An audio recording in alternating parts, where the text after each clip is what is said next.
It's time for a change in this country, my friends. A real change. A real change. A real change. A real change. A real change. A real change. A real change. It's time for a change in this country, my friends. A real change. Why does this cost $570,000 and this costs $210,000? The difference is right over there. This is Niagara Falls, New York State, in the US of A. This is Niagara Falls, Ontario, Canada. They're only 20 minutes apart. Both are in Niagara Falls. Both are charming, respectable, and nice places to raise a family. Fred is selling this place so that he can move to Maryland and be with his granddaughter.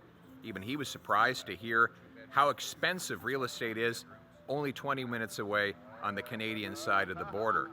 This is a little piece of heaven for a family to come and raise their kids or maybe even retire. And the price is a whole lot lower, which doesn't make any dollars and cents given that the Americans have 8 times the people to house on a smaller landmass. They have more demand and less natural land-based supply. Why is it that they pay so much less for real estate than we do north of the border in Canada?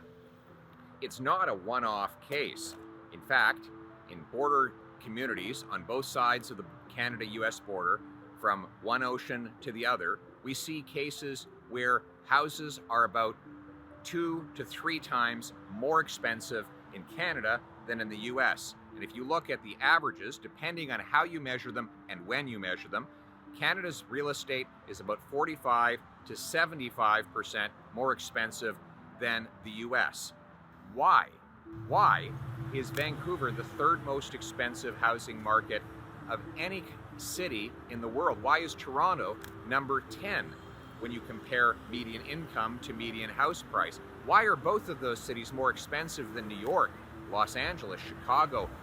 The answer is that while we have lots of land, we can't get things built in Canada because of bureaucratic gatekeeping that stands in the way. We have the fewest houses per capita of any country in the G7, fewer than the United States. We have fewer houses per capita than we did 8 years ago because our population has been growing faster than the number of homes.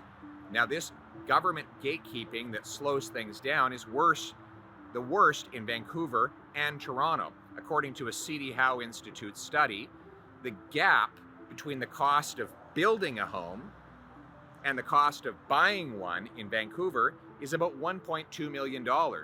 That's right. It costs $1.2 million more to buy a home in Vancouver than it costs in land, labor, materials, and profit for the business. What is the gap? It's the gatekeeper gap. It's the gap between the cost and the price, and that gap is explained by the taxes and the bureaucracy. We have the 2nd slowest building permits of any country in the OECD. And that problem doesn't just exist for businesses, but also for development of homes. And all the costs are passed on to the home buyer.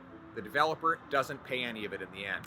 That's why you can't afford a house anywhere in Canada, no matter how hard you work. That's why 9 in 10 of our young people believe that they will never afford a home. That is why, after 8 years of Trudeau, housing costs have doubled. Rent has doubled, mortgage payments have doubled, and the needed down payment has doubled. Double trouble for anyone looking for a home. So what's the solution? Well, we need to pull whatever federal levers the federal government has. I understand that permitting and zoning is municipal. However, the federal government gives billions of dollars to cities for infrastructure, and city politicians care about getting that money more than anything else. So my message to them will be this: if you want federal dollars, you'll need to clear the way for more home building. 1, I will require cities permit 15% more home building per year. 2, I will require every federally funded transit station be pre-permitted for high-rise apartments so young people and seniors can live right next to the bus or train.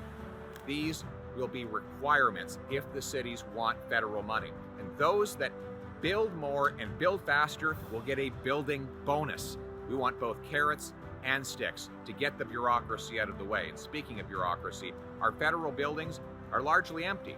That's why I'm going to sell off 6,000 of them and a bunch of acres of federal land so that we can build thousands of homes on that as well.